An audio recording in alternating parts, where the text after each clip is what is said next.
स्वागत है साथियों हमारे इस संस्कार गुरुकुलम चैनल में। मैं हूं आपका दोस्त व होस्ट आनंद राज आनंद। हमने पिछले एपिसोड्स में देखा था चाइल्ड डेवलपमेंट के अंतर्गत जो प्रिंसिपल्स थे वो चीज़ हमने देखा था और आज उसी चीज़ों को लेके हम आगे बढ़ रहे हैं।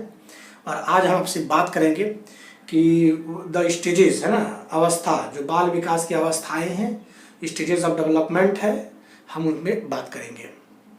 तो शुरू करने से पहले एक बार आपसे रिक्वेस्ट होगा कि हमारे इस वीडियो को आप लोगों तक पहुंचाएं। अगर आप नए हैं तो हमारे चैनल को सब्सक्राइब करें और अगर अच्छा लगता है तो आप लाइक करें, अगर अच्छा ना भी लगे तो आप डिसलाइक करें, और ताकि मेरे को पता चलेगा कि शायद क्या खामियां हमारे अंदर में है, वो उस चीज़ को हम इम्प्रूवमेंट करने की कोशिश करेंगे।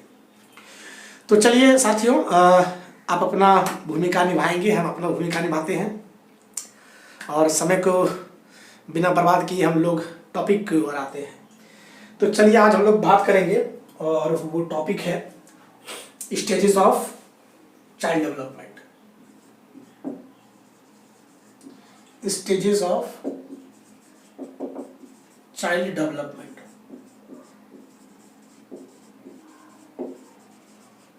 बाल विकास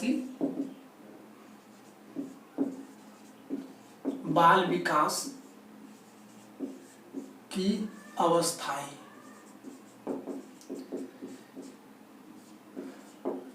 बाल विकास की अवस्थाएं को देखते हैं हम लोग।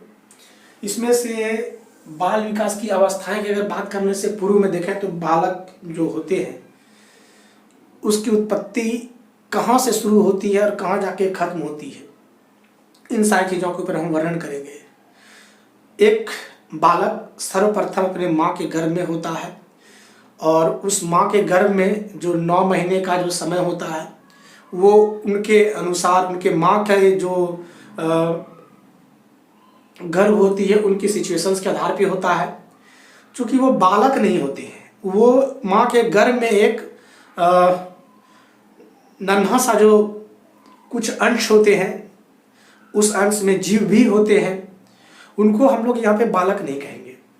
जब वह माँ के गर्भ से बाहर निकलता है, हमारे परिवेश में आते हैं, तब यहाँ से हम लोग अपने टॉपिक को स्टार्ट करेंगे। लेकिन जान लेते हैं कि बालक की जो उत्पत्ति होती है वो माँ के गर्भ में होता है और उनमें से जो नर होते हैं, मादा होते हैं, दोनों की विशिष्ट भूमिकाएं होती है और उन दोनों के ही जो है इंटर रिलेशनशिप से वो जन्म, जो क्या कहते हैं उसको, अंश जो होते हैं दोनों के माता पिता के अंश से ही जो है, कण से जो है वहाँ पे अंदर में एक शिशु का निर्माण होता है, इन्फेंट बच्चे का निर्माण होता है। और वो जो समय होता है वो होता है 9 महीने का। और तो हम शुरुआती दौर वहीं से करते हैं। तो पहला जो अवस्था होती है उसको हम लोग कहते हैं प्रीनेटल स्टेज। क्या कहते हैं इसको? Prenatal stage. और अगर हिंदी में इससे बात करें तो गर्भावस्था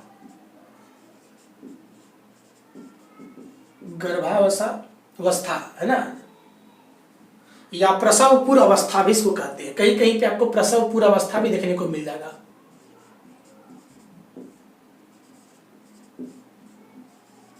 प्रसव पूर्व अवस्था, चूंकि इसका जो लाइफ टाइम होता है, इसका इंटरवल अगर पूछा जाए, समय अंतराल पूछा जाए, तो ये 9 मंथ्स का होते हैं, 9 मंथ्स का ही होते हैं।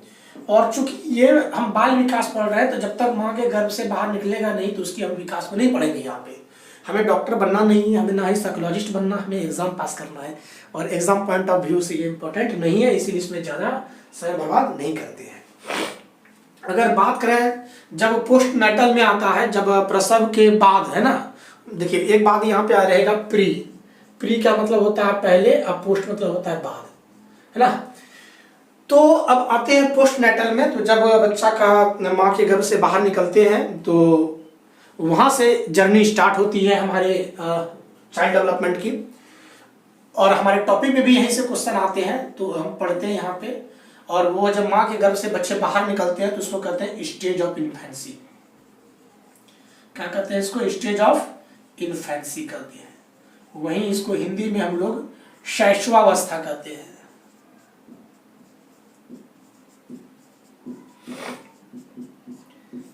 और इसका जो लाइफ इसमें इंटरवल कहा गया है वो होता है फ्रॉम बर्थ टू 2 ईयर, 2 से 3 साल, जन्म से लेकर 2 से 3 वर्ष तक इनका वैसे समय अंतराल होता है। वैसे हमारे बहुत सारे ऐसे मनोवैज्ञानिक हुए हैं जिन्होंने अपने अपने विचार से अलग अलग तरह की प्रस्तुतियां दी है। कॉलसैनिक की बात करेंगे तो वो अलग तरीके से दिए हैं। हम एक ऐसी चीज़ों को ले रहे हैं जो कि आपकी परीक्षा की दृष्टि से बहुत इंपॉर्टेंट हो। अगर बहुत सारे मनोवैज्ञानिकों की चीज़ों को जब पढ़ेंगे तब परीक्षा में बहुत सारी कन्फ्यूजन होगी। इसीलिए इन सारी चीज़ों को इस तरीके से पढ़िए ताकि आपके पास याद भी रहे और सवाल भी बने। तो आप अगर आपके पास लुसेंट की बुक होगी या शिवांगन पब्लिकेशन की बुक होगी या फिर कोई और भी बुक होगी, देखिएगा वहाँ पे बहुत सारे राइटर ने से अलग अलग तरह के चरणों का इनका वर्णन किए हैं। कोई 12 प्रकार से, 13 प्रकार से, कोई 14 प्रकार से, कोई एक व्यक्ति 7 प्रकार से, कोई 5 ही प्रकार से इसका वर्णन करते हैं। तो इन सारी चीज़ों से हम 5 से 6 प्रकार का ही हम चर्चा यहाँ पे आपके इस बीच में करेंगे। एक बार देख लेते हैं कहीं कुछ कट तो नहीं रहा है ना। चलिए ठीक है, सब कुछ बराबर आ रहा है। तो ये शैशवावस्था है। अब शैशवावस्था में क्या क्या होता है, क्या क्या भूमिकाएं होती है, बच्चों में कैसे कैसी परिवर्तन होती है, कैसे विकास होती है, उन सारी चीज़ों को हम लोग एक एक करके देखते हैं। तो बात करते हैं स्टेज ऑफ इन्फेंसी में। तो यहाँ पे कुछ चीज़ें जो है वो उनके अंदर में तीव्रता लाती हैं। कुछ चीज़ बहुत रैपिडली एकदम जो है वर्क करता है, रैपिड एक्शन में परफॉर्म करता है। वो क्या क्या चीज़ होती है, जैसे अगर बात किया जाए तो आप ध्यान से देखेंगे तो यहाँ बच्चों में क्या होती है, तो शारीरिक विकास बहुत ही तीव्र होता है। क्या होता है?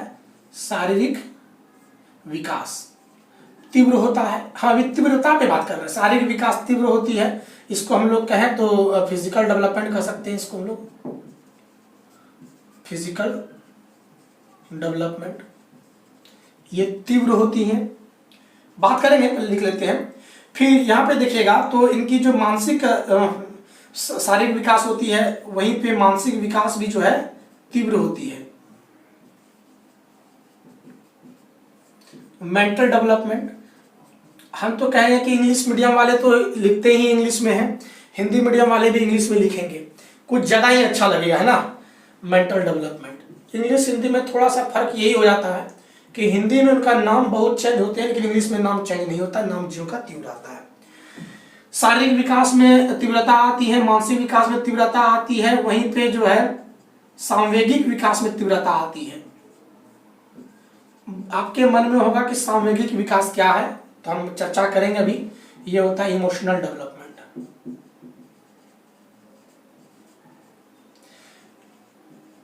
ये सारे चीजें में तीव्रता आती है। साथ में लर्निंग की जो प्रोसेस होती है उसमें भी तीव्रता आती है। हम कह सकते हैं कि the rapid action perform by the infancy, है ना, that is the physical development, mental development और द इमोशनल डेवलपमेंट। और वहीं अगर बात करें तो अधिगम प्रक्रिया भी जो है, अधिगम की जो प्रक्रिया होती है, अधिगम प्रक्रिया में भी तीव्रता इस अवस्था में होती है।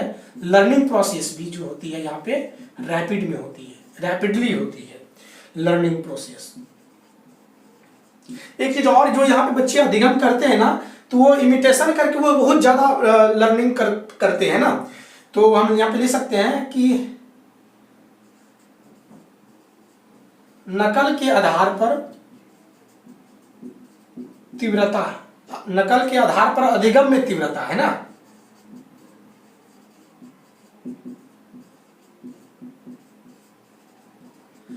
अगर बोले तो लर्निंग, यहां पे जो लर्निंग होती है, लर्निंग बेस्ड ऑन इमिटेशन।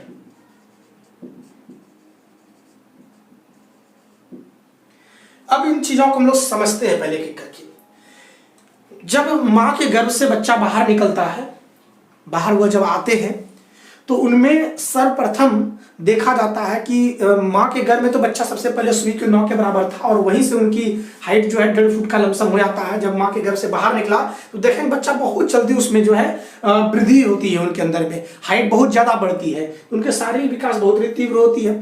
रही बात मानसिक विकास का, तो बच्चों में शुरुआती दौर में थोड़ा सा मानसिक विकास कम होता है, लेकिन फिर उसके बाद उनकी जो ग्राफ होती है वो बहुत तीव्र के साथ में जो है उनके अंदर में मेंटल डेवलपमेंट होता है, वो जानने लग जाता है कौन मम्मी है, कौन पापा है, पापा का मतलब ये सारी चीज़ है।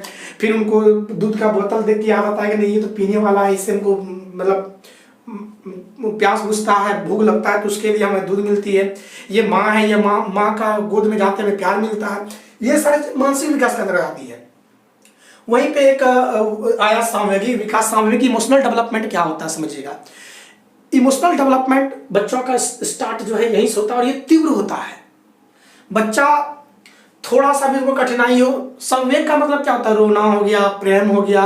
बच्चों को आप बहुत ज्यादा प्रेम कर देंगे, आपके साथ वो चिपक जाएंगे, मतलब आपसे बहुत ज्यादा घुल मिल जाएंगे, वो सामूहिक विकास को डेवलप करता है। वहीं बच्चा के सामने अगर आप कुछ जोर से बोल देंगे, चिल्ला देंगे तो वो रोना स्टार्ट कर देगा। मतलब उनमें इमोशनल डेवलपमेंट मतलब तीव्र हो जाती है यहाँ पे, है ना। और अधिगम प्रक्रिया की अगर हम बात करें तो बच्चा यहाँ पे बहुत जल्दी सीखता है हर चीज़ों को, हर चीज़ सीखते रहता है। जैसे कि बच्चा जानता है कि मेरे रोने के बाद मम्मी आती है, हमें गोद लेती है और हमें प्यार मिलता है। तो बच्चा जब कहीं पड़ा रहता है उसमें झूले में, तो वो क्या करते हैं ना कि जब देखे अगल बगल से कोई आ रहे हैं तो वो थोड़ा सा मुंह से कुछ आवाज़ निकालें ताकि मेरे को लो, मेरे को गोद में लो, मेरे को प्रेम चाहिए, मेरे को स्नेह चाहिए, मेरे को ममता चाहिए, है ना, मेरे को करुणा चाहिए आपसे। और वो कुछ ऐसे ही बिहेव करते हैं बच्चे। तो वो देखिए यहाँ पे उनके अधिगम है ना, ये अधिगम उनको यहाँ से प्राप्ति हो रही है। वो लर्न कर रहा है, वो जानते हैं कि ये जो व्यक्ति है जो मेरे तरफ देख रहे हैं वो उससे मेरे को स्नेह मिलेगा और वो चाहते हैं कि मैं उनके गोद पे जाऊं। वहीं अगर कोई व्यक्ति जो उनसे बहुत ही मतलब रूडली बिहेव करते हैं उन बच्चों से, तो वो उनके पास नहीं जाते हैं। ये भी तो प्रकार लर्निंग का ही ना, ये भी एक लर्निंग है यहाँ पे। और लर्निंग तो हमेशा चलती है, मैंने बताया भी था कि विकास जीवन पर्यंत चलती है, तो अधिगम भी जो है जीवन पर्यंत चलते रहता है। और अधिगम चूंकि हमारा सीटेट की जो पहले ही टॉपिक है ना, वो है बाल विकास की अवधारणाएं एवं अधिगम से उनका संबंध। और मैं बता दूं कि अधिगम जो है बाल विकास में अधिगम की कंसेप्ट बहुत अच्छे से मेलजोल खाते हैं, इसीलिए उस टॉपिक को साथ में पढ़ना चाहिए। तो अधिगम जो है विकास में अधिगम होने के बाद ही जब वो अधिगम प्राप्त करता है तो उसमें विकास जो है डेवलपमेंट जो है वो बहुत ज्यादा ग्रो करता है। अगर किन्हीं में अधिगम ही नहीं हो पाया, लर्निंग नहीं हो पाया, वो सीखता ही नहीं है, तो उसमें परिवर्तन कहाँ से होगा। परिवर्तन के कारण से ही अधिगम होता है। परिवर्तन के कारण से ही ड्यूरिंग द चेंजिंग, है ना, the main factor that is the changing, परिवर्तन। और परिवर्तन how they change, by gaining the learning from their environment। ये अधिगम प्रक्रियाओं को इनहेंस करते हैं। और इस एज में जो है रैपिड होती है कहां पे, तो नकल के आधार पर अधिगम में तीव्रता होती है। मतलब यह लर्निंग जो होती है वो बेस्ड होता है किसमें, इमिटेशन में। बच्चा जो कुछ भी सीखते हैं, बच्चे जो कुछ भी सीखते हैं वो नकल के आधार पर सीखते हैं। उनके सामने आप जैसा बिहेव करोगे बच्चे वैसे ही सीखेंगे, आप जैसे उनके सामने ट्रीट करोगे वो वैसा ही करेंगे। तो हर चीज एक बच्चों में नैतिकता और नैतिकता का निर्माण उनके आसपास पड़ोस के अवयव ही होते हैं। सच element which is for the baby, for the child, this is the main factor, या मुख्य फैक्टर होता है for affecting the morality or sociality of any child. If any person who wants that they want that their child would be a good citizens, then they also should have to behave well in front of the student, in front of their baby or their children। ये सारी चीज होती है। तो ये नकल के आधार पर बच्चे अधिगम में तीव्रता लाते हैं, वो सीखते हैं। इसीलिए एक छोटे बच्चे के सामने हमारी प्रस्तुति एक नेक इंसान की तरह होनी चाहिए, हमारी बोली भी मधुर होनी चाहिए। ये सारी चीजें जब होंगी तो शायद वो बच्चे में जो नकल करने की प्रवृत्ति है तो वो उनसे वो कुछ अच्छे ही सीखेंगे। बात यहाँ पे आप समझ पा रहे होंगे। ये है हमारा स्टेज ऑफ इन्फेंसी, क्लियर है? यहाँ पे आपको समझ में आ गई होगी स्टेज ऑफ इन्फेंसी में क्या चीजें होती है, क्या नहीं होती है, ये सारी चीजें आप देखेंगे। और भी चीजें होती है, एक एक करके और भी देख लेते हैं। ये तो आपने देखा तीव्रता। अब देखते हैं कि अच्छा, थोड़ा सा कभी कभी लाइट की समस्या है, चूंकि हम गांव में हैं, है ना, तो जिसकी वजह से दिक्कत हो जाती है। कोई बात नहीं है, आप लोग थोड़ा समझदार हैं। देखिए, अब बात करें तो बच्चों में जो है बीज के रूप में निर्माण होता है। अगर बीज की बात करें, मतलब बीज का मतलब यहाँ पे होता है स्टार्टिंग बिहेवियर। कुछ चीजें जो उसमें स्टार्ट हो जाती है, शुरू हो जाती है, वो क्या क्या चीजें हैं जो कि इसी अवस्था में शुरू होती है, ये हम लोग बात करते हैं। बच्चों में यहीं पे शुरू हो जाती है सामाजिक विकास। यहीं से बच्चों में सामाजिक विकास प्रारंभ हो जाती है। सामाजिक विकास की बात करें तो सोशल डेवलपमेंट,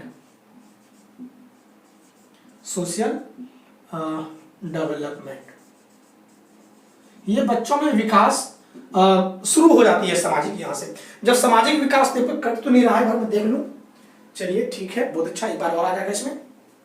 तो सामाजिक विकास में यहाँ पे क्या आती है, तो तीव्रता नहीं होती है इसमें, बल्कि शुरुआत हो जाती है यहीं से। अच्छा, सामाजिक विकास होता है तो नैतिक विकास भी साथ में ही हो जाता है और शुरू हो जाती है ना। क्योंकि नैतिकता का निर्माण तो सामाजिक परख ही होती है, तो नैतिक विकास भी यहीं से शुरुआत बच्चों में हो जाती है। नैतिक विकास को बोल सकते हैं हम लोग मोरल डेवलपमेंट। ओके, ये सारी चीजें बच्चों में पाई जाती है और यही से ये शुरू हो जाती है। और भी चीजों को देख सकते हैं हम लोग, और भी चीजों को, बहुत सारी चीजें, इसमें बहुत सारे गुण हैं जो परीक्षा की दृष्टि से बहुत ही इंपॉर्टेंट होता है। अब बच्चों में और भी क्वालिटी पाई जाती है, वो होता है यहाँ पे लाइव इमेजिनेशन, है ना। एक और क्वालिटी पाई जाती है, लाइव इमेजिनेशन की क्वालिटी पाई जाती है, इमेजिनेशन, लाइव इमेजिनेशन। और अगर हिंदी में इसकी बात करें तो लाइव इमेजिनेशन का मतलब होता है सजीव, है ना, सजीव कल्पना। एक बार मैं इसे भी देख लूं कि कहीं ये कट तो नहीं जा रहा है। सजीव कल्पना, चलिए बहुत अच्छा, मतलब काल्पनिकता इसमें आती है, कल्पना की सजीवता आती है ना।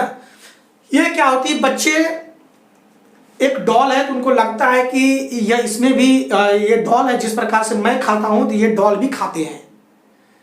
ये अगर बता देते हैं कि बाबू देखो ये तुम्हारे लिए मैंने डॉल लाया है, बच्चा को लगेगा कि नहीं ये डॉल है तो ये भी खाना खाएंगे, ये भी रोते हैं, इन्हें भी धूप लगता है, तो वो जब खाने बैठेंगे तो वो जो है उसे भी खिलाएंगे। तो उसके अंदर में ना, उसमें सजीवता आती है, कल्पना होता कि नहीं ये भी होते हैं। बच्चे को जब थोड़ा सा देखेंगे दीवार से चोट लग जाती है तो बच्चा रोने लगते हैं, बच्चे लोग रोने लगते हैं, लेकिन वहीं देखेंगे आप उन्हें कितना समझाइए वो नहीं मानेंगे। लेकिन आप जब बोलेगा कि ओ तुमको ये दीवार मारा है, चलो दीवार को 2 बार मार दीजिए आप, वो खुश हो जाएगा, लगे नहीं मम्मी मेरे लिए बदला ले ली है। ये क्या है, ये लाइव इमेजिनेशन है। ये क्या है, लाइव इमेजिनेशन है। बच्चों में एक और प्रवृत्ति पाई जाती है, वो होती है दोहराने की प्रवृत्ति होती है, दोहराने की प्रवृत्ति होती है ना। रिपीटेशन, एटीट्यूड्स फॉर रिपीटेशन, ये क्या होता है, एटीट्यूड्स होती है, बच्चों में प्रवृत्ति पाई जाती है, एटीट्यूड्स फॉर रिपीटेशन, है ना। बच्चे बार बार चीजों को दोहराते हैं। अगर कोई शब्द उनके मुंह में आ गया तो वो बार बार उन्हीं शब्दों का बार बार इस्तेमाल करते रहेंगे, जैसे बा बा बा बा बा बा करते रहेंगे। कोई चीज कर रहे हैं जैसे उनको, जिससे कि आनंद की अनुभूति हो रही, तो वो उन चीजों को दोहराते रहते हैं। कोई भी क्रियाकलाप अगर उनको अच्छा लगता है तो उन चीज को दोहराते हैं। तो ये प्रवृत्ति, दोहराने की प्रवृत्तियां उनके अंदर में पाई जाती है।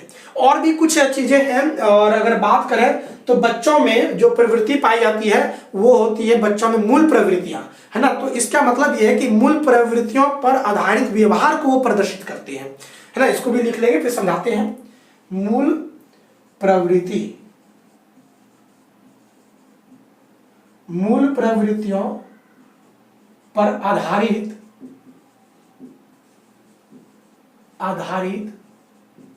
व्यवहार के प्रदर्शन करते हैं, है ना। बिहेवियर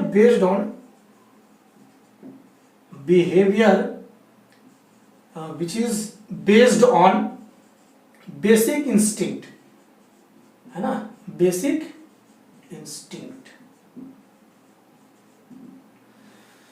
तो वैसे जो बिहेवियर जो व्यवहार है वो मूल प्रवृत्तियों पर पूर्ण रूप में आधारित होते हैं। अब मूल प्रवृत्तियां क्या है, तो मैंने एक वीडियो ऑलरेडी पहले से ही बना दी है बेसिक इंस्टिंक्ट पर, वो आप देख लेंगे और मैं उसकी लिस्ट क्या कहते हैं लिंक है ना डिस्क्रिप्शन में डाल दूंगा, आप देख सकते हैं। मूल प्रवृत्तियों पे ज़्यादा बात हम लोग नहीं करेंगे और इसमें बहुत अच्छी गहराई से मैंने इस पर बात की है, लगभग 2-3 वीडियोज होंगी जो मूल प्रवृत्तियों पर बेसिक इंस्टिंक्ट पर हमने बात की है। तो वैसे मैं शॉर्ट में बता दूं कि जो भी व्यवहार होता है वो मूल प्रवृत्तियों पर होता है। मूल प्रवृत्तियां क्या होती है कि वैसा प्रवृत्ति जो उनके जन्म से ही उनको प्रवृत्ति मिलती है, जैसे रोना हो गया, प्रेम हो गया, ये सारा मूल प्रवृत्ति है, उसी के आधार पर वो व्यवहार करते हैं। क्योंकि रोना और ये इसी से संवेग की उत्पत्ति होती है। मैंने बताया मूल प्रवृत्तियों को आप मूल प्रवृत्ति जो बेसिक इंस्टिंक्ट है उनकी वीडियोस आप देखेंगे, बहुत ही अच्छा आपको शायद आनंद मिलेगा और बहुत अच्छी चीज, बहुत अच्छी चीजों को आपको सीखने को भी मिलेगा इन वीडियो को आप देख लेंगे तो। देखिएगा बेसिक इंस्टिंक्ट में होता है खुशी हो गया, है ना, आनंद होता है जिसको कहते हैं आप लोग। फिर वहीं पर बात करें तो दुख भी हो गया, ये सारी चीजें होती हैं। तो इसके आधार पे वो व्यवहार करते हैं। जैसे उनको आनंद की अनुभूति आनंद की प्राप्ति करनी होगी तो वो अपनी माँ से, अपने भाई बहन से वो करुणा की आशा करते हैं, वो ममता की आशा करते हैं, वो प्रेम की आशा करते हैं, वो लव की आशा करते हैं, साथ ही साथ जो ममता होती है उनकी आशा करती हैं बच्चे। तो ये मूल प्रवृत्तियां हैं, समझ बात को। वो वैसा व्यवहार करता है वो, बच्चों का रोना, है ना, प्रेम के वश में माँ के गोद में चिपक जाना, दुबक जाना, है ना, और अनजान व्यक्तियों को देखकर वो डर जाना, साथ ही साथ डर से या फिर उनसे मुंह चुरा लेना और माँ के गोद में दुबक जाना, ये सारी चीजें मूल प्रवृत्तियों पर आधारित व्यवहार के अंतर्गत आती हैं। बच्चों में और भी बिहेवियर आती है, जैसे कि अगर बात कहा जाए तो वो क्या होते हैं, बच्चे यहाँ पे आत्म प्रेम हो करते हैं, वो अपने आप से बहुत ज्यादा प्रेम करते हैं। बच्चे जो होते हैं आत्म प्रेमी होते हैं, आत्म प्रेमी होते हैं। बच्चे कैसे होते हैं, आत्म प्रेमी होते हैं, सेल्फ लव करते हैं बच्चे। वो दुनिया में अगर सबसे ज्यादा प्रेम करते हैं तो वो अपने आप से लव करते हैं, समझ बात को, वो अपने आप से बहुत ज्यादा लव करते हैं। और उनमें जो भावना होती है वो हमेशा आत्म स्वयं वाली भावना होती है। इसमें जो भावनाएं होती है स्वयं वाली भावनाएं होती है। तो शायद लाइट चल गया है, एक बार थोड़ा सा के लिए हम देख लेते हैं। वाह, आ गया, कोई बात नहीं, थोड़ा सा कुछ समस्याएं हो गई है तो कोई बात नहीं, आप समझदार हैं बिल्कुल। गांव में है तो गांव में उतनी सुविधाएं नहीं है, वैसे घर वाली इन्वर्टर में कुछ समस्या आ गई है, शायद ऊपर जाना पड़ेगा मेरे को, और अभी हम गैरेज में है तो कुछ समस्याएं हैं। चलिए कोई बात नहीं है, कर लेते हैं, फिर बाद में अगले जो होगी उसमें हम लोग अच्छा से करेंगे। बच्चा जो यहाँ होता है वो क्या होते जो होते हैं इस शैशवावस्था में, वो क्या होते हैं ना कि डिपेंडेंट होते हैं मदर और फादर पर। किस पर डिपेंडेंट होते हैं, तो मदर और फादर पर डिपेंडेंट होते हैं, जिसको हम लोग कहते हैं पर निर्भरता, है ना, पर निर्भरता। मतलब दूसरे पे ये डिपेंड होते हैं, डिपेंड ऑन अदर्स।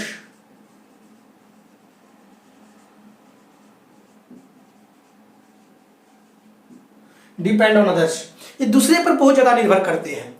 और अगर बात करें तो हमारे सिगमंड फ्राइड महोदय कहते हैं कि इसी अवस्था में उनमें जो है काम प्रवृत्ति भी पाई जाती है।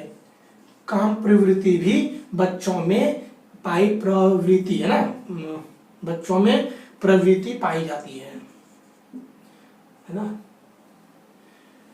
ये सेक्स इंस्टिंक्ट वगैरह जो है इनमें हम इसकी भी चर्चा सिगमंड फ्राइड की जो है हमने पर्सनालिटी चैप्टर में कर दी है। इनकी वीडियो आप वहां से देख सकते हैं, काम प्रवृत्ति बच्चों में कैसी पाई जाती है, कैसे जो है वो सेक्सुअली इंडल्ज होते हैं, अब सेक्स का मीनिंग क्या होता है, ये सारी चीजें हमने वहाँ पे बहुत अच्छे तरीके से वर्णन किया। अगर बहुत बात करूंगा तो बहुत समय लग जाएगा, है ना। अभी और भी चीजें पढ़नी है, ये काम प्रवृत्तियां भी बच्चों में पाई जाती है। फिर बच्चे जो होते हैं यहाँ पे संवेग का प्रदर्शन करते हैं, क्योंकि सामूहिक विकास में तीव्रता होती है और वो संवेग का प्रदर्शन करते हैं। वो कभी जब खुश होंगे, मतलब संवेग की भी प्रदर्शन करते हैं, इसको भी लिख लीजिए आप, संवेग में प्रदर्शन करते हैं, संवेग की प्रदर्शन करते हैं, संवेग की प्रदर्शन करते हैं, है ना। रिप्रेजेंट द इमोशन, है ना, रिप्रेजेंट करते हैं, क्या करते हैं, रिप्रेजेंट करते हैं, रिप्रेजेंट इमोशन, इमोशंस को रिप्रेजेंट करते हैं। इमोशंस का मतलब ही होता है लव, लाइक हो गया, एडमायर हो गया, ये सारी चीज़ें जो वो चीज़ें होती है वो संवेग आती है, वो चीज़ों को प्रदर्शित करते हुए रोते हैं, कभी मुस्कुराते हैं, कभी हंसते हैं, ये सारी चीज़ें संवेग के अंतर्गत आती हैं। ये भी बच्चे प्रदर्शित करते हैं। साथ ही साथ अगर बात करें तो उनमें एक प्रवृत्ति और ही पाई जाती है, वो होती है जिज्ञासा की प्रवृत्ति। वो बच्चे ने बहुत ज़्यादा जिज्ञासु होते हैं, वो जानने की कोशिश करते हैं व्हाट इज हैपनिंग। वो देखेंगे बच्चे एक टक किसी चीज़ को देखते रहेंगे, वो जानना चाहते हैं कि ये मूव कर रहा है तो क्यों कर रहा है। एक खिलौना है जो कि बहुत अच्छी सी गुड़िया है, डॉल है, और उनकी आंखें जो है वो ब्लिंकिंग करती हैं, है ना। तो बच्चे एक टक देखेंगे और सोचेंगे उनके बारे में, जानने की कोशिश करेंगे। ये क्या होती है? जिज्ञासा की प्रवृत्ति होती है। क्या होती है? जिज्ञासा की प्रवृत्ति होती है।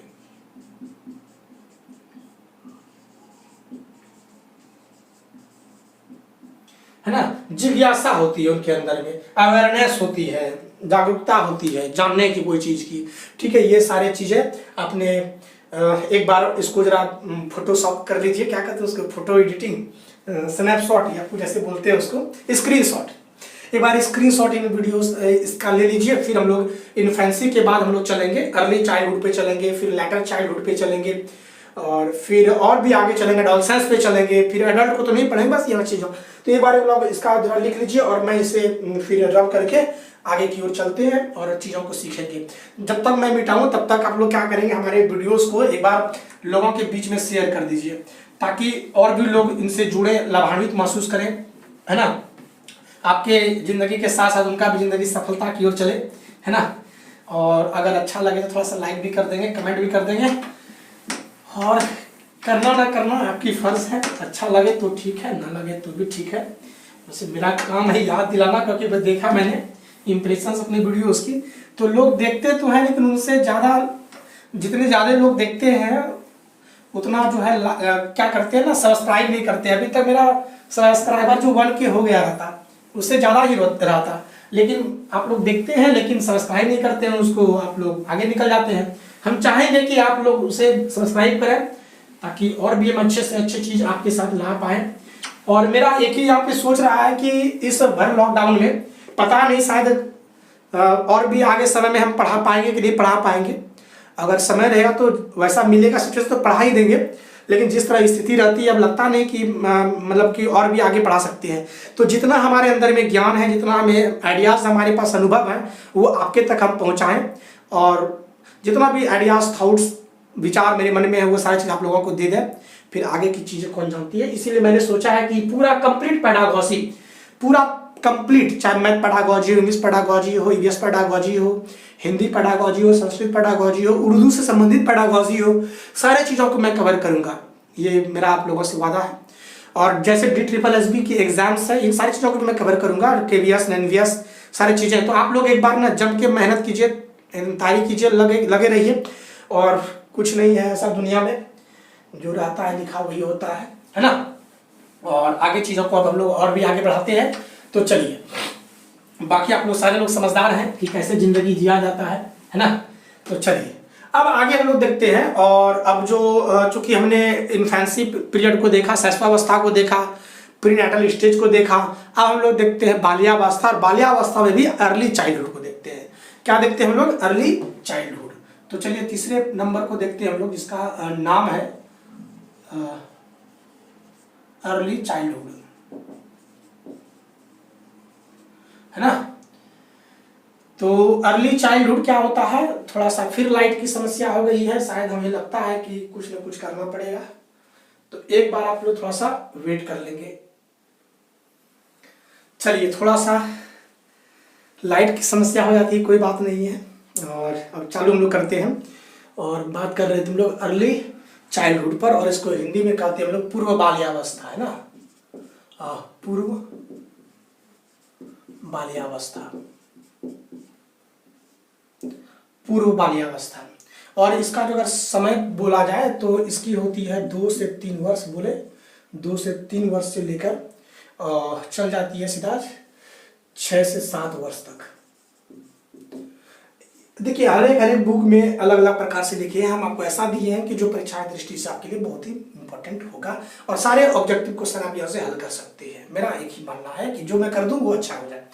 अर्ली चाइल्डहुड को हम लोग पूर्व बाल्यावस्था भी कहते हैं, और इसको उत्तर शैशवावस्था भी कहते हैं। इसको ध्यान दीजिएगा, इसको उत्तर शैशवावस्था भी कहते हैं,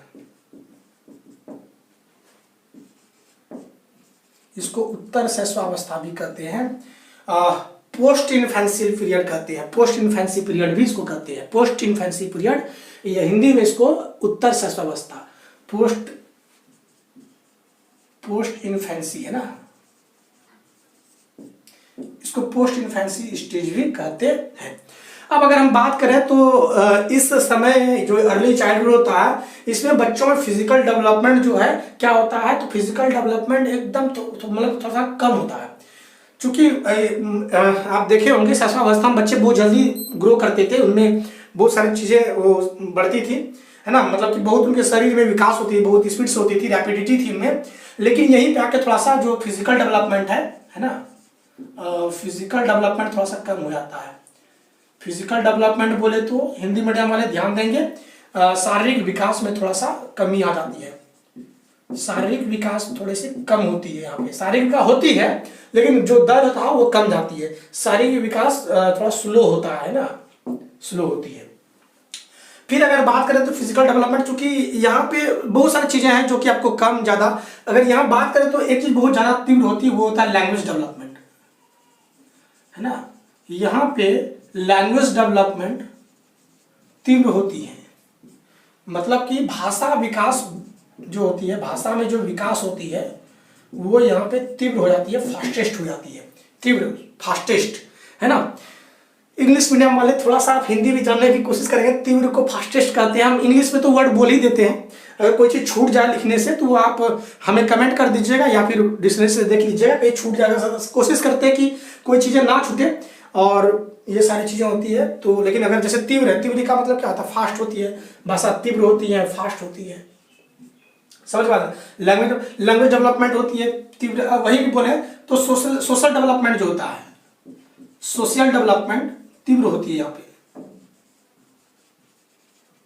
ये सोशल ना, सामाजिक विकास,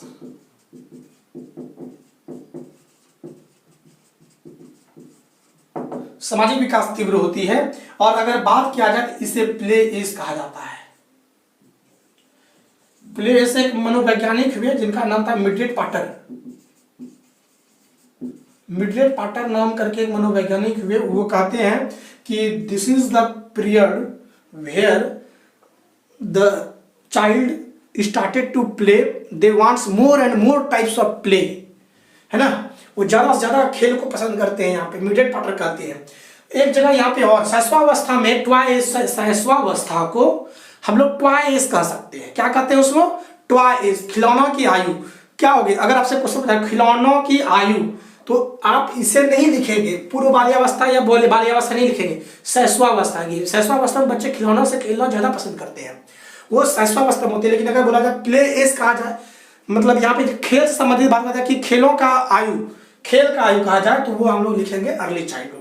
ये कौन कहते हैं, तो मिड्रेट भैया कहते हैं, मिड्रेट पाटर कहते हैं, मिड्रेट पाटर, हिंदी में भी बोले तो मिड रेड पाटर। क्लियर, यह बात आपको समझ में आ गई होगी बच्चे। और इस जो अवस्था है इसको हम लोग प्री गैंग एज भी कहते हैं, इसको क्या कहते हैं,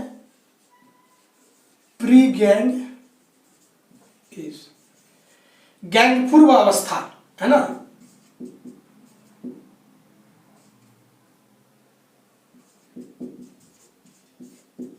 मतलब यहाँ पे बच्चे ग्रुप में उतना नहीं रहते हैं, ये ग्रुप यहाँ पे बना के खेलना नहीं पसंद करते इस जगह पे अर्ली चाइल्डहुड में। अगर वो चीज होगा भी तो गैंग एज जो होता है वो मिडिल और फिर लेटर चाइल्डहुड पे कह सकते हैं आप उसको। ये सारी चीजों को अगर आप अच्छे से ध्यान में रखेंगे तो आपके परीक्षा में आप अर्ली चाइल्डहुड से शायद एक भी पॉइंट ना छूट पाएंगे। तो इसीलिए आप इसे अच्छे से एक बार देख लेंगे, लिख लेंगे, समझ लेंगे।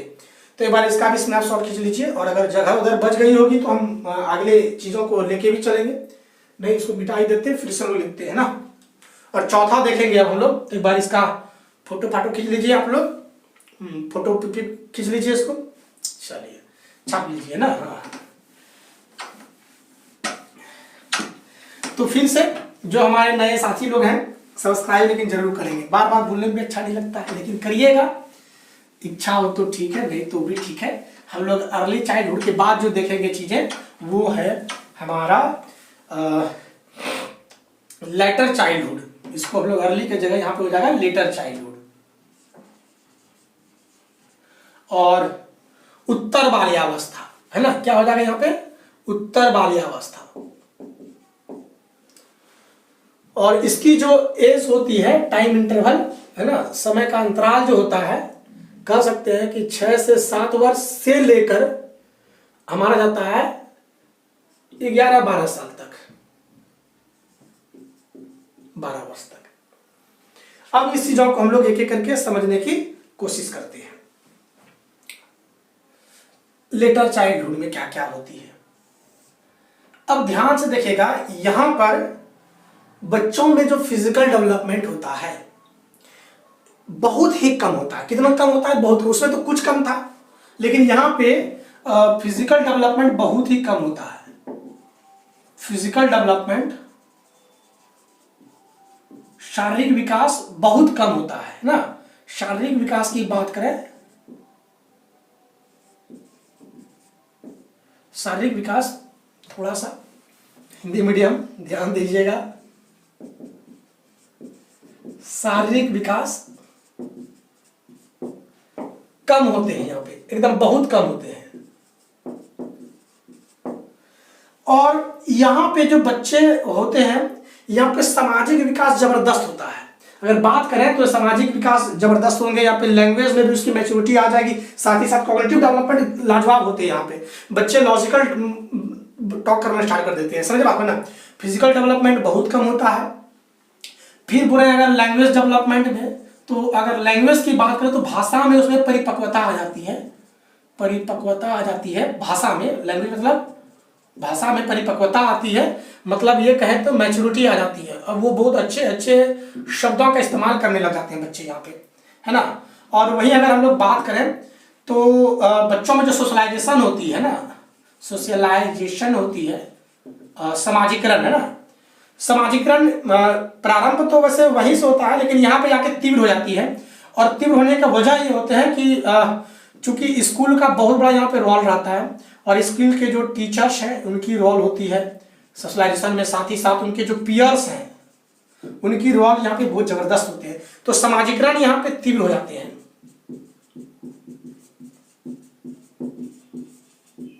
समाजीकरण यहाँ पे तीव्र हो जाते हैं। और अगर बात करें बुद्धि की, कॉग्निटिव डेवलपमेंट की, तो ये जो होते हैं बच्चों में लॉजिकल थिंकिंग डेवलप हो जाती है।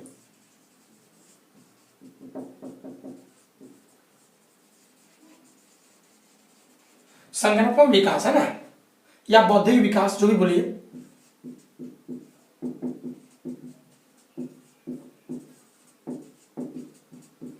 संज्ञानात्मक विकास ये क्या होती है, ये भी कॉग्निशन जो होता है वो तीव्र हो जाती है।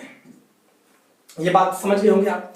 फिर देखिएगा कि इसी एज में जो है कॉग्निटिव डेवलपमेंट जो होती है इसमें तीव्र होती है। बच्चों में जो है क्या होता है कि ये बहुत ही तार्किक सोच को डेवलप कर पाते हैं, उनमें तार्किकता आ जाती है, लॉजिकली चीज़ों को सोच सकते हैं, है ना। और चीज़ों को वो आगे बढ़ाते हैं, लॉजिकली थिंकिंग कर पाते हैं। और यहीं पे बच्चे चाहते हैं कि हम ग्रुप में खेलना पसंद बहुत ज़्यादा करते हैं। बच्चे जो हैं ग्रुप में खेलना पसंद करते हैं, और यहीं से वो, इसीलिए इसको हम लोग गैंग एज भी कहते हैं।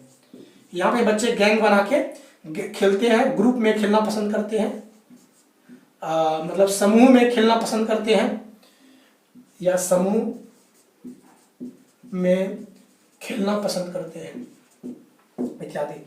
ये सारी चीजें होती हैं, और ये सारी विशेष क्वालिटीज हैं लेटर चाइल्डहुड की। आप इसे एक बार बहुत अच्छे तरीके से देख लेंगे। बच्चों के यहाँ पे ना, यहीं पे यही एक समय जो लंगोटिया यार कहते हैं आप लोग, वो उसका निर्माण है ना, क्या कहते हैं उसको, ट्रू फ्रेंड्स है ना, परमानेंट फ्रेंड्स इसको बोलते हैं आप। ये इसी जगह बनता है यहाँ पे आके। बच्चों में लंगोटिया यार का निर्माण जो है यहीं से होता है ना। होता है बचपन का साथी, बचपन के दोस्त, वो होते हैं परमानेंट फ्रेंड्स, और वो लेटर चाइल्डहुड से ही जो है इनमें हो जाती है। ये चीज अगर आप समझ गए होंगे तो इनको एक बार फोटो खींच लीजिए, और फिर हम लोग अगले एपिसोड मतलब अगले पॉइंट पे चलते हैं। लेटर चाइल्डहुड हो गया, अब इसके बाद हम लोग चलेंगे एडोलसेंस पर, है ना। तो एक बार इसका स्नैपशॉट खींच लीजिए, स्क्रीनशॉट कर लीजिए इसका, और कॉपी लेके जब भी बैठे कॉपी लेके जरूर बैठेंगे, है ना, ताकि आपको ज्यादा से ज्यादा फायदा हो सके।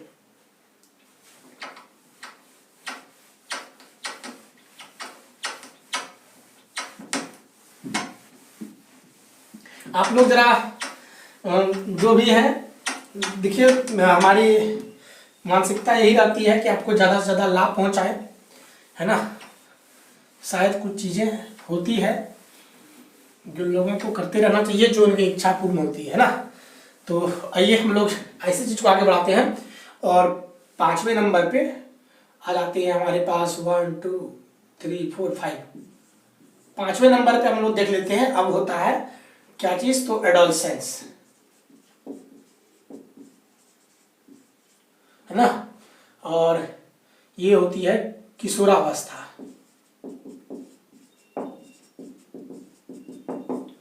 अब किशोरावस्था को लोग अच्छे से इसको देखते हैं, चूंकि किशोरावस्था चाइल्डहुड के बाद आती है ना।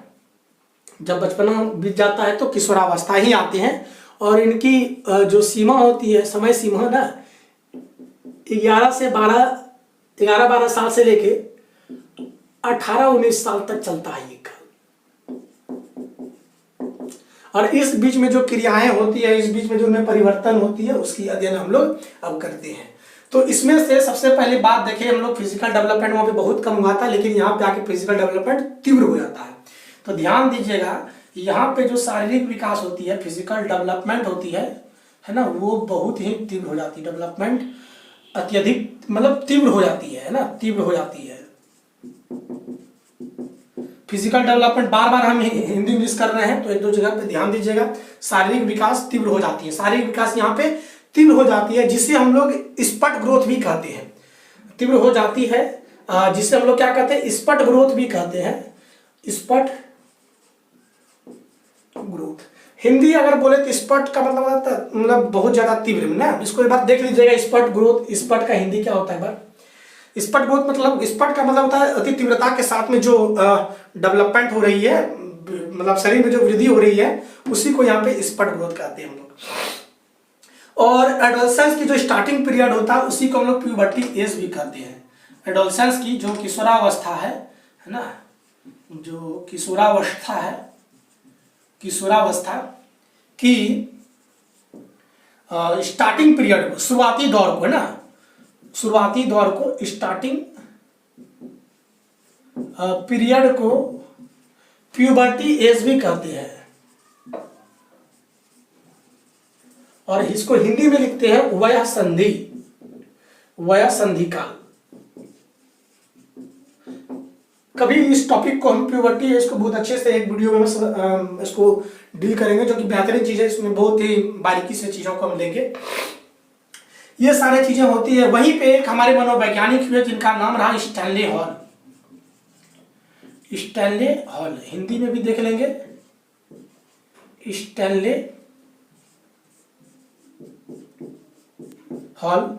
इसकी एक बुक आई थी, बुक वो अभी भी मार्केट में अवेलेबल है, और उस बुक का नाम है एडोलसेंस, द एडोलसेंस। इन्होंने किशोरावस्था को संघर्ष, तनाव व तूफान की अवस्था कहा है।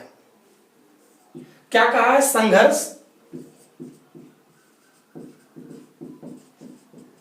तनाव व तूफान की अवस्था।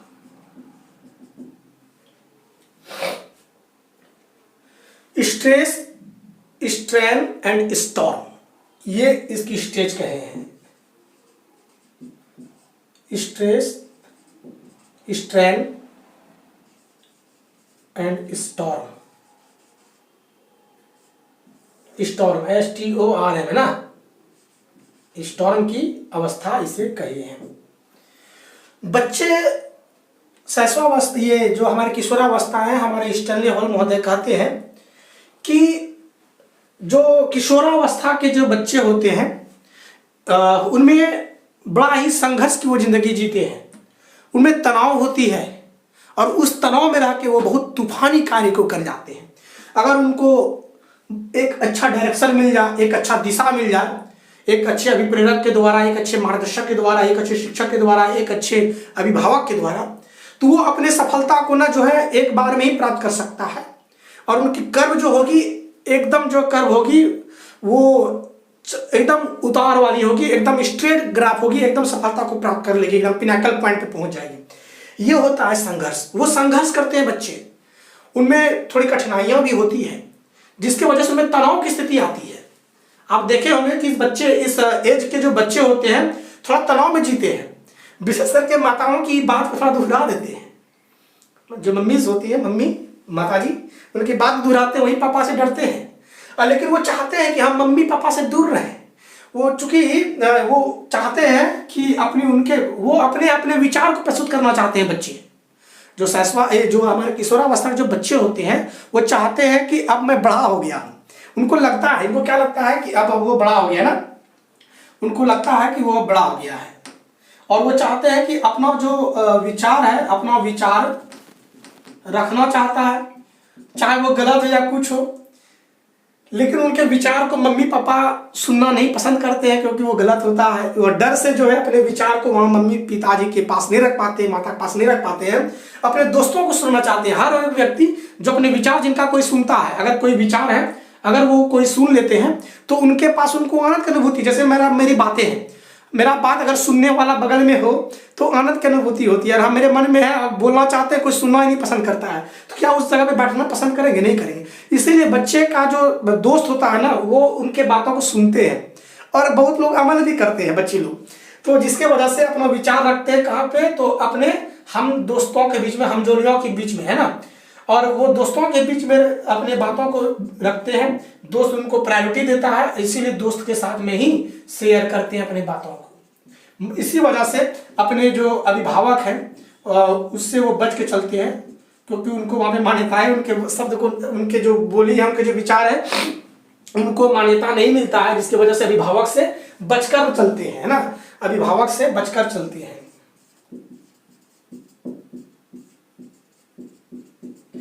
इसी एज में जो है, यह एक ऐसा स्टेज है जहां पे लड़कों व लड़कियों में चेंजिंग दिखाई पड़ती है ना, चाहे गर्ल्स हो चाहे बॉयज हो, दोनों में सेकेंडरी सेक्स कैरेक्टर की उत्पत्ति होती है।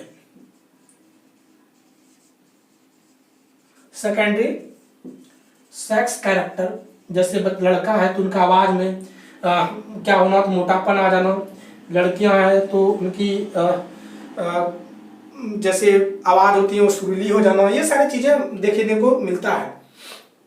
मतलब ये सेकेंडरी सेक्स कैरेक्टर के अंतर्गत आते हैं। बच्चे थोड़ा सा इसमें बड़े होने लगते हैं, और जो चीजें होती है उनमें से डिफरेंसेस पता लगने लगता है कि ये लड़की और ये लड़का है। इन दोनों में मतलब चेंजिंग आ जाती है, आवाज में चेंजिंग हो, शरीर में चेंजिंग हो, है ना, ये सारी चीजें दोनों में दिखाई पड़ते हैं। और ये लोग जो है आपस में एक अलग अलग ग्रुप बना के रहना पसंद करते हैं। लड़का है तो लड़का के बीच में रहना पसंद करते हैं, है ना, और लड़की है तो लड़की के बीच में रहना पसंद करते हैं, ये होता है। लेकिन यहीं के बाद आगे जो आती है 18 वर्ष के आगे, वैसे बहुतों में देखा गया बच्चों में, हमारे एक क्या नाम था उनका, भूल जा रहे हैं, उस मनोवैज्ञानिक की, तो वो बता रहे थे कि कोई जरूरी नहीं है 15-16 वर्ष, जो 16 वर्ष से ही जो है ट्रांजिशन स्टार्ट हो जाती है, दोनों के बीच में अफेक्शनेशन भी बढ़ता है, दूरियां घट जाती है, ऐसे कुछ देखने को मिला गया, वो अलग चीज होती है। बट यहाँ पे गर्ल्स और बॉयज में चेंजिंग भी देखने को मिलता है। और इस अवस्था में जो है जबरदस्त बात तो ये है कि कॉग्निटिव डेवलपमेंट जबरदस्त होता है। कॉग्निटिव डेवलपमेंट, संज्ञानात्मक विकास। कॉग्निटिव डेवलपमेंट मतलब संज्ञानात्मक विकास क्या होती है, तीव्र होते हैं, और ये साइंटिफिकली सोच भी पाते हैं, ये वैज्ञानिक प्रस्तुति कर पाते हैं, साइंटिफिकली थिंकिंग कर पाते हैं, ये है ना, वैज्ञानिक रूप से ये सोच पाते हैं। ये सारी चीज़ें इनकी होती है। अगर हम बात करें, ईटो भी लिख लीजिएगा, यहाँ पे भी सोशलाइजेशन होती है, चूंकि बोर्ड भर गया और लास्ट ही करना था। सोशलाइजेशन की अगर बात करें तो सोशलाइजेशन यहाँ जो भूमिका होती है, समाजीकरण की जो भूमिका होती है, यहाँ पे सिर्फ और सिर्फ उनके दोस्त लोगों के कारण से उनकी समाजीकरण होती है। और बच्चा जो है हमेशा पेरेंट्स से रहना दूर पसंद करते हैं, क्योंकि उनकी मान्यताएं उनको नहीं मिलता है, उनके विचारों को जो है प्राथमिकता नहीं दी जाती है, जिसकी वजह से वो अपने दोस्तों के बीच में रहना पसंद करते हैं। अगर समाजीकरण बोला जाए, समाजीकरण की भूमिका कौन निभाते हैं यहाँ पे इस अवस्था में, तो यहाँ पे समाजीकरण की भूमिका उनके पीयर्स ग्रुप जो है, दोस्त लोग हैं, वो निभाते हैं। ये एडोलसेंस के सारे पॉइंट्स हो गए, सारे तथ्य हो गए, जो कि परीक्षा की दृष्टि से बहुत ही महत्वपूर्ण है। और इनके बाद एक और स्टेज आती है जिसको कहते हैं हम लोग अडल्टहुड। तो अडल्टहुड भी अगर बोले तो हम लोग 18-19 से लेके मतलब और आगे तक चलते रहते हैं। तो चूंकि हमको एग्जाम में पढ़ना इतना नहीं पड़ेगा, हम लोग जो पढ़ते हैं मूल रूप से क्वेश्चन भी यूपी टेट में क्वेश्चन पूछा गया है। यूपी टेट में क्वेश्चन ये था कि कितनी अवस्थाओं का वर्णन हम बाल विकास के अंतर्गत करते हैं, तो 3 अवस्थाओं का ही वर्णन हम लोग करते हैं यहाँ पे। कौन कौन सा? तो शैशवावस्था, बाल्यावस्था और किशोरावस्था। माँ के गर्भ में जब रहता है तो वो अवस्था का तो वर्णन ही नहीं करते हैं, क्योंकि वो माँ के गर्भ में तो बाल कहाँ हुआ, बालक कहाँ बना। जब माँ के गर्भ से बाहर निकला तो शैशवावस्था होती है। शैशवावस्था से जैसे उम्र बढ़ा तो उसको हम लोग बाल्यावस्था कहते हैं। बाल्यावस्था से किशोरावस्था तक आते हैं। तो बाल्यावस्था, शैशवावस्था, बाल्यावस्था, किशोरावस्था, है ना, इन्फेंशियल स्टेज, चाइल्डहुड स्टेज और हमारे एडोलसेंस, ये तीनों स्टेज को ही अध्ययन, इन तीनों स्टेज, तीनों अवस्थाओं की अध्ययन ही हम लोग बाल विकास के अंतर्गत करते हैं, और जो कि परीक्षा की दृष्टि से अति महत्वपूर्ण है। अब इस जगह पे हम इन चीज़ों को यहीं पे रखते हैं, और यहीं पे हमारी टॉपिक भी कंप्लीट होती है, चाइल्ड डेवलपमेंट। और इसके बाद और भी सारे चीज़ों को लेके जोड़ेंगे। तो हम चाहेंगे कि हमारी जाते जाते एक बार ध्यान में रखिएगा कि जो चैनल को, हमारे वीडियोस को देख के जा रहे हैं, तो सब्सक्राइब नहीं है तो सब्सक्राइब कर लेंगे, कुछ लाइक कुछ कमेंट कर लेंगे, ताकि हमें भी पता चलेगा मेरे अंदर में खामियां क्या है। तो चलिए साथियों, अपने बातों को भी हमारे साथ कमेंट के माध्यम से रख सकते हैं। चलिए आज हम इस टॉपिक को यहीं पे रखते हैं, फिर मिलेंगे हम लोग अगले एपिसोड पे, अगले टॉपिक को लेकर, बेहतरीन टॉपिक को लेकर। वो समाजीकरण होगा, जो कि ये दूसरा चैप्टर था। तीसरा चैप्टर जो होगा वो समाजीकरण को लेके आएंगे, और समाजीकरण के बाद मतलब एक एक करके सारे टॉपिक को हम पेडागोजी का टच कर लेंगे। और जो भी टॉपिक कंप्लीट होगी उनकी टेस्ट भी लगेगी, और वो जो टेस्ट होगी, तो ध्यान में एक चीज रखिएगा कि हर दिन हमारी वीडियोस अपलोड होती है 1 बजे, दिन में दोपहर 1 बजे वीडियो हमारी अपलोड होती है। और जैसे ही कोई टॉपिक कंप्लीट होता है तो उसका पूरा का पूरा जो है हम लोग टेस्ट लेते हैं, वो होता है हमारा टेलीग्राम चैनल के माध्यम से। आप हमारे टेलीग्राम चैनल को ज्वाइन कर सकते हैं, और टेलीग्राम चैनल में जाके आप डिस्कशन संस्कार गुरुकुलम या संस्कार गुरुकुलम को ज्वाइन कर लेंगे। वहाँ पे हम लोग लगातार टेस्ट लेते हैं, जो भी टॉपिक कंप्लीट होगी उनकी हम लोग क्वेश्चन वहाँ पे लगा देंगे, और इनकी आप साथ में लिखते भी चलेंगे। और जहाँ तक होगी अलग से और भी नोट्स प्रोवाइड करने की, तो वो मैं प्रोवाइड भी करूँगा, क्वेश्चन पेपर ही प्रोवाइड करूंगा। आई होप यदि इस तरह से आप अच्छे से पढ़ लेते हैं, आपकी परीक्षा जबरदस्त जाएगी और बहुत ही अच्छा लगेगा। तो चलिए, हमारी बातों को आप समझ ही रहे हैं, अब थोड़ा सा आप भी समझ लीजिएगा, है ना। और एक लाइक कमेंट जो होती है वो सब्सक्राइब भी वो कर लीजिएगा, क्योंकि हम ये बोलने भूल जाते थे बार बार। अब हमारे कुछ मित्र बोलते हैं नहीं, ये बच्चे लोगों को याद दिलाया कीजिए, तभी वो आपका कमेंट करेंगे, ना तो भूल जाते हैं वो लोग। देखने वो भी है, कोई बात नहीं। और एक चीज और, जैसे ही हमारी 1 के सब्सक्राइबर पूर्ति है, 1000 सब्सक्राइबर पूर जाएगा, हम लाइव क्लास को लेके आएंगे, और लाइव क्लास में कुछ अलग ही आनंद आएगा, है ना। तो ये चीज़ को यहीं पे रखते हैं। अब जल्दी से सब्सक्राइब करके 1 के पुराना है, फिर लाइव क्लास चलते रहेगा, और फिर तब रात में भी क्लास लगाएंगे, और रात में हम लोग लाइव क्लास के साथ जुड़ेंगे। तो चलिए साथियों, इस टॉपिक को यहीं पे रखते हैं। हम लोग मिलेंगे अगले एपिसोड पर, अगले टॉपिक सोशलाइजेशन को लेके। बने रहेंगे हमारे साथ इसी तरीके से। जय हिंद, जय भारत, जय गुरुदेव।